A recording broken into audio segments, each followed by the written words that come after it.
என்ன சாப்பிட்ற சாவித்ரி? பகடா ரவை வச்சிருந்தாங்களா? ஆமா, நேத்து வாங்கி கொடுத்தேன். அதுவா? அதுல ரவை எடுத்து வச்சுன்னு சாப்பிட்டேன். ஓ, அதே மணி நேரம் வச்சு சாப்பிட்றியா? சரி, கிண்ண எடு. ஒரு நம்ம பிடிக்கல. பகடா தான் வேணுமா? நீ போட்டா அதிகமா போட்டுவ. நீயே கை காமி, எத்தனை அரிசி நீ எண்ணி போடுறான். ஒன்னு ஒன்னா கிண்ணத்துல போடு. என்ன கை காமி? என்னது கை காமி?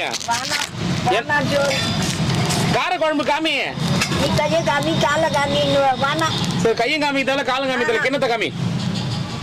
பின்ன சோறு போடும் போதே போட்டா ரவோண்டு போடு, ரவோண்டு போடு, ரவோண்டு போடு. சோறு தான் பாட்டி எடுத்துன்னு வரேன் நானே. உனக்கு சோறு தான் எடுத்துன்னு வரேன். உனக்கு யாரும் எதுவும் பண்ணல. புரியுதா? புரியுதா சொல்றது? காமி, கிண்ணம் காமி. ஐயோ, வாயில இருந்து எடுத்து மேலே போட்டுனு நீ. குச்சி நிறைய இருக்குது. குச்சி நிறைய இருக்குது. இப்ப கம்ப்ளைண்ட் கொடு. ஏன்டா குச்சி போட்டு